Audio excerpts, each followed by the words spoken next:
Selamat pagi, perkenalkan nama saya Maria Krispa.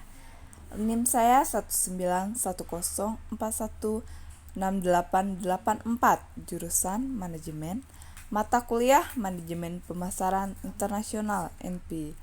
Hari tanggal Jumat 23 Juli 2021. Kelas A2 pagi. Dosen Adi Mursalin SEMM. Soal bagian A. 1. Apakah Anda selalu hadir dalam kuliah Manajemen Pemasaran Internasional? Mengapa?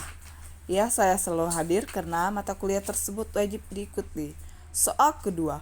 Berapa kali Anda hadir dalam kuliah Manajemen Pemasaran Internasional secara daring? Ada 14 kali pertemuan Manajemen Pemasaran Internasional. Soal ketiga. Apa-apa saja saudara pelajari selama saudara belajar Manajemen Pemasaran Internasional secara daring? Manfaat apa yang saudara peroleh mempelajari Manajemen Pemasaran Internasional secara daring? Materi yang saya pelajari selama kuliah daring dalam mata kuliah NP ialah materi The Cultural Environment, materi ekspor dan impor, materi hukum perdagangan internasional. Manfaatnya saya dapat mengetahui definisi manfaat, fungsi, tujuan, dan contoh-contoh materi tersebut. Soal keempat. Apa tugas terstruktur yang diberikan oleh dosen saudara selama kuliah daring? Jelaskan tugas terstruktur Anda. Membuat ringkasan dari video yang telah diberikan, kemudian membuat video, record, dan diupload di YouTube channel pribadi, kemudian mengirim link tugas tersebut ke grup WA, Facebook, dan Google Classroom. Soal yang kelima. Bagaimana kuliah daring NP memberi kesan kepada Anda? Platform media apa yang digunakan oleh dosen dalam memberi kuliah Manajemen Pemasaran Internasional? Kesan-kesan saya selama kuliah daring itu adalah kelebihan dan kekurangan. Kelebihannya yaitu lebih hemat biaya kuliah dan bisa lebih praktis. Kekurangannya yaitu jika jaringan yang kurang mendukung untuk melakukan perkuliahan, maka akan lebih susah mengakses materi yang diberikan oleh dosen. Soal bagian B. Nomor 1. Mengapa perusahaan penting memahami lingkungan budaya dan pemasaran internasional? Karena budaya dijadikan sebagai jati diri dalam berinteraksi dengan masyarakat internasional. Soal kedua, sebutkan dan jelaskan faktor apa saja yang mendorong perusahaan domestik masuki pasar internasional.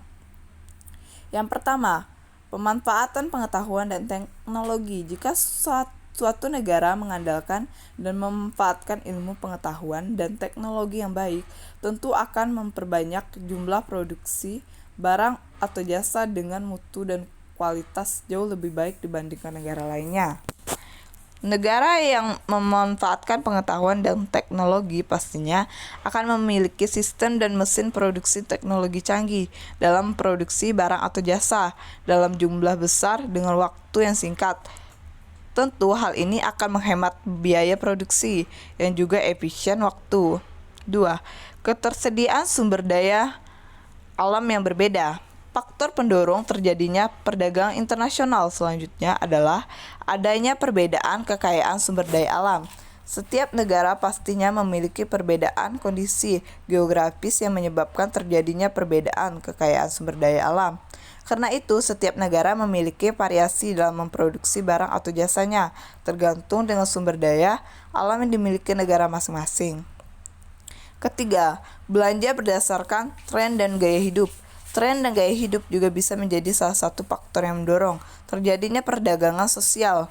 Misalnya, ada orang yang menyukai produk fashion yang bermerek ternama luar negeri daripada produk dalam negeri. Jika begitu banyak orang yang memiliki tren serupa, fashion tersebut akan menjadi kebutuhan dan dicari banyak orang. Karena itu, negara tersebut perlu mengimpor produk fashion tersebut dari negeri yang dimaksud. 4. Ekspansi pasar untuk perbesar keuntungan. Salah satu faktor pendorong suatu negara untuk melakukan perdagangan internasional adalah ekspansi pasar dan perbesar keuntungan. Ketika pembicara soal perdagangan, tentunya akan ada yang namanya keuntungan dan kerugian.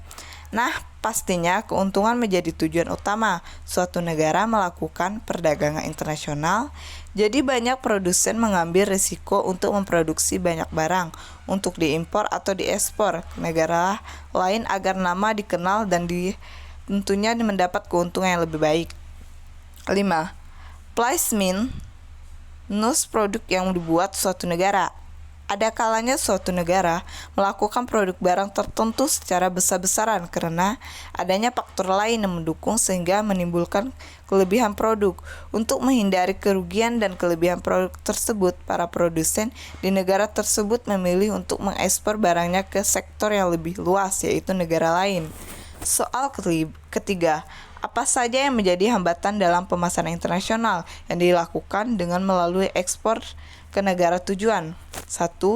Perbedaan mata uang antara negara pengekspor dan pengimpor. 2. Adanya kebijakan impor yang dilakukan suatu negara. 3. Perbedaan bahasa antara negara pengekspor dan pengimpor. 4. Adanya pengenaan biaya yang masuk yang tinggi. 5. Adanya perbedaan ketentuan atau peraturan.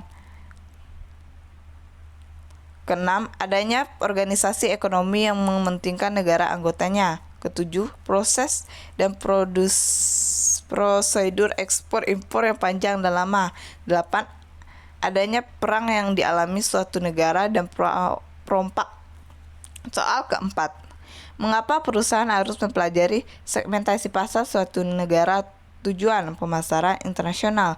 Segmentasi pasar apa saja yang perlu dilakukan untuk mengetahui pelajaran potensial bagi produk perusahaan? Karena segmentasi pasar dilakukan oleh suatu perusahaan dengan tujuan untuk meningkatkan pemasaran produk secara terarah. Selain itu, segmentasi pasar membantu pemanfaatan sumber daya yang dimiliki perusahaan menjadi lebih efektif dan efisien. 1. Segmentasi geografi. 2. Segmentasi harga. 3. Segmentasi media. 4. Segmentasi geografi. 5. Segmentasi waktu. Soal bagian C. 1. Silahkan buka link video ini yang bagian A.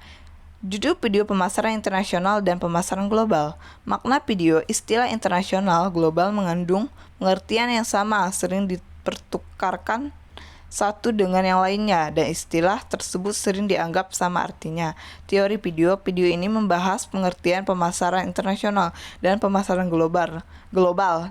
Definisi pemasaran internasional dan pemasaran global, dan mengapa pasar harus go internasional, jenis-jenis pemasaran internasional, serta tipologi perusahaan internasional, multinasional, dan global. Manfaat video, saya dapat memahami dan mengetahui materi metode transportasi secara terinci. Video yang B. Judul video, lingkungan budaya dan perilaku konsumen dalam pemasaran global dan bisnis internasional. Makna video, karena budaya menjadikan sebagai jati diri dalam berinteraksi dengan masyarakat internasional. Dalam suatu negara identik dengan kebudayaan, jadi kita harus memahami lingkungan budaya pada negara tersebut agar terjalin hubungan yang baik antar negara. Teori video, definisi budaya, elemen budaya, perbandingan budaya, konteks tinggi dan budaya konteks rendah, budaya dan marketing mix, dan organisasi budaya. Manfaat video, saya dapat memahami dan mengetahui materi metode transportasi secara terinci. Wawasan, insight saya bertambah serta materi yang saya pelajari dapat menjadi bakat di kemudian hari. Mungkin sekian jawaban UAS saya. Sekian dan terima kasih.